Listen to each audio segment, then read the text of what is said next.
Bonjour à tous, alors là on est en direct de Rouen pour le journal du pharmacien et là je rencontre Lindsay en physique qui avait fait partie de l'épisode 1 de la saison 2. Comment vas-tu Lindsay après 1 an et demi? Tout va bien, merci. Donc là 1 an et demi que tu t'es installée ici, donc là on est à Louviers, 30 minutes de Rouen, c'est ça? C'est ça, oui. Et est-ce que tu peux te représenter à nos auditeurs?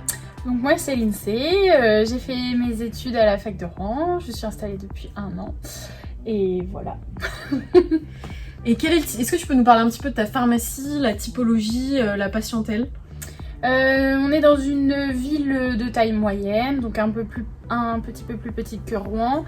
On est situé en plein centre-ville de Louviers. Je dirais que c'est une pharmacie de centre-ville, mais plutôt une pharmacie de quartier, parce que Louviers c'est une ville plutôt conviviale. Il y a un peu de tout, des patients âgés, des jeunes cadres, des agriculteurs, il y a vraiment de tout. Donc une pharmacie un peu mixte. Et très très chouette, hein, venez si vous voulez. Ouais, venez visiter Rouen et faire un petit coucou à Lindsay. Avec plaisir. Vous êtes combien dans l'équipe? On a 3 préparatrices et on est 2 titulaires.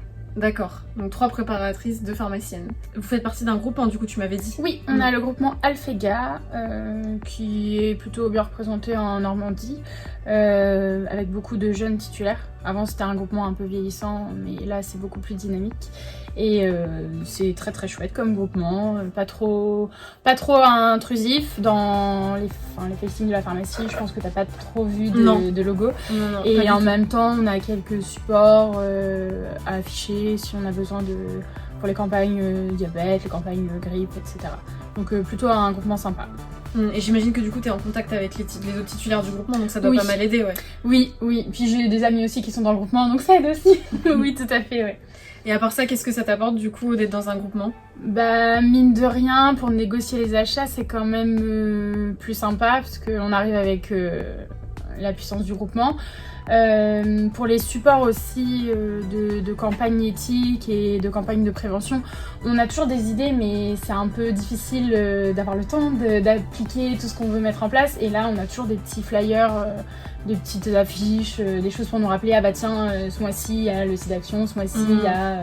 Donc c'est assez sympa. Et puis notre chargée de point de vente elle est... très dispo, donc elle nous a refait un audit de merch pour voir si on était bien avec les marques par rapport au secteur, etc. Voir où est-ce qu'on devait placer les choses, donc ça permet aussi d'avoir un regard un peu plus commercial sur la pharmacie. On n'a pas toujours en tant que pharmacien. Ouais. Voilà. Donc du coup tu recommandes toi groupement, et même en général pour quelqu'un qui s'y lance, ouais. En général oui. Après il faut faire attention à pas tomber dans le côté groupement avec plein de pubs. Enfin personnellement en tout cas j'aime pas trop, qui nous impose beaucoup de choses. Là on n'a pas trop de flux poussé sur les médicaments qu'on doit commander, donc ça c'est bien aussi. Donc il faut avoir un groupement tout en gardant un petit peu son autonomie et ses choix, je trouve. Ok.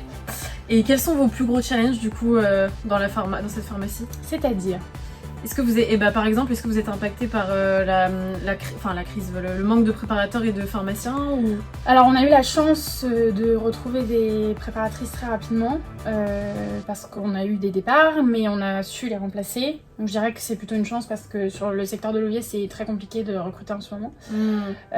Donc non, on n'a pas eu trop le souci pour recruter. Par contre on recherche activement un étudiant en pharmacie pour les samedis s'il vous plaît, ce serait trop cool. Ouais, donc l'annonce est passée, si vous voulez une pharma cool, jeune, venez à Louviers du coup travailler. Si vous êtes à la fac de Rouen, c'est pas très loin en plus, hein. Si vous êtes véhiculé, c'est facile de... Donc ouais, c'est dur, mais pareil sur Rouen j'imagine. Hein. Ah bah oui, sur Rouen c'est aussi compliqué, pourtant c'est une ville universitaire, mais il n'y a pas eu beaucoup de diplômés sur les 2 dernières années, donc, et beaucoup de diplômés qui sont partis à Paris, qui sont partis en Outre-mer, enfin donc du coup je sais que j'ai certains collègues qui sont un petit peu embarrassés par le manque de personnel. Ouais, c'est clairement national. Hein. Oui, c'est clairement national. Après, il faut trouver les ressources, mais c'est compliqué parce qu'on mobiliser les équipes qui sont déjà en place, qui ont déjà vécu le Covid, etc. C'est pas forcément évident. Donc, je leur souhaite bon courage à tous ceux en tout cas qui cherchent activement. Et est-ce que tu penses que le groupement t'a aidé à recruter? Est-ce que c'est une force d'être dans un groupement? Non, nous c'est pas ça qui nous a permis de recruter, c'est plus le réseau, je dirais. Et puis le fait que justement sur Louviers, il y a eu pas mal de turnover dans les pharmacies, ça a fait que les équipes se sont un petit peu déplacées, voilà, à droite à gauche. Et vous accueillez des stages aussi Non, on n'est pas encore maître de stage parce qu'il faut être installé de mémoire depuis au moins 2 ans. D'accord. Je dis pas de bêtises. Okay. Ça va t'aider, je pense, à amener des étudiants. Ouais. Je sais pas si t'as vu justement les 1100 places vacantes en 2e année de pharma cette année. Quel est ton regard, toi, là-dessus? Moi, j'avoue que je suis super déçue parce qu'en plus, en ayant fait de la corpo, j'étais en charge de la prévention, pas de la prévention, mais la promotion des études de la filière pharmacie.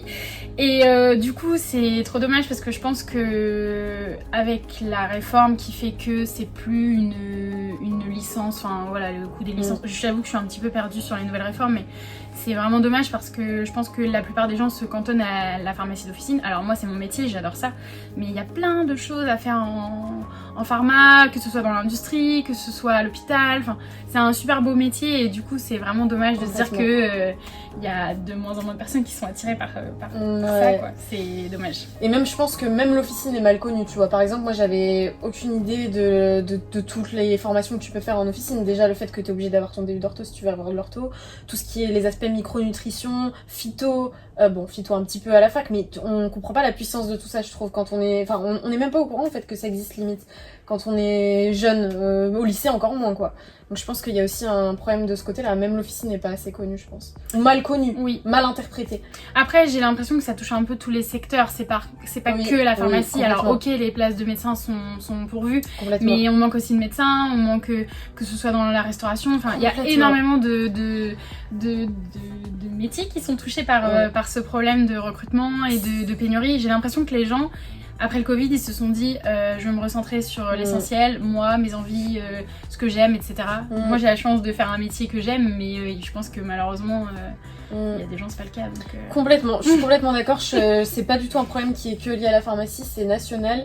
Et même si on commence un petit peu à ouvrir les yeux et à observer, on voit recrute partout. Hein. Même j'ai discuté avec les opticiens, c'est pareil, ils trouvent personne. Restauration, comme tu l'as dit, ils trouvent personne. Tu regardes, même McDo, ça recrute, enfin tout le monde recrute, quoi. Donc, mais du coup, moi je pense que ça pose aussi des questions sur qu'est-ce qui va pas dans notre pays, quoi. Enfin, il y a quelque chose qui cloche pour que les gens aient plus envie de travailler, ou alors je sais pas, peut-être qu'ils sont en reconversion, enfin peut-être que c'est trop tôt pour évaluer l'impact, mais en tout cas c'est sûr qu'il se passe quelque chose, quoi. En plus, le problème du métier de pharmacien, je dirais qu'il y a un peu un clivage entre les anciens pharmaciens, la vieille méthode, voilà, et puis les nouveaux pharmaciens qui sont plus dans les nouvelles missions, la prévention, la santé publique. J'ai l'impression que le métier se transforme beaucoup et du coup ça crée un petit peu un déséquilibre aussi, que ce soit dans les titulaires ou chez les titulaires ou chez les adjoints. On voit que quand même il y a deux visions de la profession qui divergent un peu, quoi. Complètement, et c'est peut-être pour ça que vous avez réussi à recruter, vous êtes une équipe jeune, donc peut-être que vous avez plus la connexion. Enfin, par exemple, les jeunes ils ont vraiment envie d'apprendre des nouvelles choses, quoi. Je sais que quand on arrive, on a envie d'être formé, on a parfois envie de bouger aussi, on a envie de faire des missions courtes pour pouvoir voir plusieurs choses, et c'est vrai que ça c'est pas forcément accepté par les anciens, quoi. C'est ça. Donc si toi tu comprends ça, je pense que c'est plus facile de recruter derrière.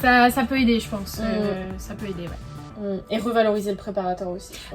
Pour moi, je pense que malheureusement, c'est aussi ce qui fait qu'il y a une grosse pénurie en ce moment, c'est que j'ai travaillé pour plein d'employeurs, les préparateurs c'était à la grille, on leur demande juste de pousser les boîtes au comptoir et c'est tout, quoi. Sauf que en fait, nous, notre équipe, elles sont hyper impliquées, elles veulent faire plein de choses et du coup, on essaye de pas trop les limiter et dès qu'elles nous demandent des choses particulières, on essaye d'aller dans leur sens et de leur dire ok, ou si on peut pas, on leur dit non, mais je pense qu'il y a des pharmaciens qui se disent c'est un préparateur, c'est de la main d'œuvre pas chère, sauf que ça marche pas, malheureusement voilà. Et le problème c'est que les préparateurs ont beaucoup de responsabilités aussi, donc il faut savoir les payer à leur juste valeur, je trouve. Complètement, c'est pour ça. C'est mon point de vue. Quand t'arrives avec une offre, du coup bizarrement il n'y a plus de problème de recrutement, donc Alors après ça dépend, nous je sais qu'en Normandie c'est extrêmement tendu, il y a des pharmaciens qui proposent des très bons salaires ou des très bonnes conditions et qui arrivent quand même pas à recruter, donc voilà. Après, on travaille le samedi, on finit tard. Il y a aussi des contraintes. Complètement.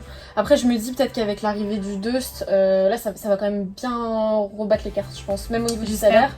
J'espère. Parce que du coup, on va avoir des professionnels qui ont le niveau bac, qui ont ensuite un bac plus 3. Je pense que ça peut revaloriser leur profession et améliorer les choses. J'espère en tout cas. J'espère aussi.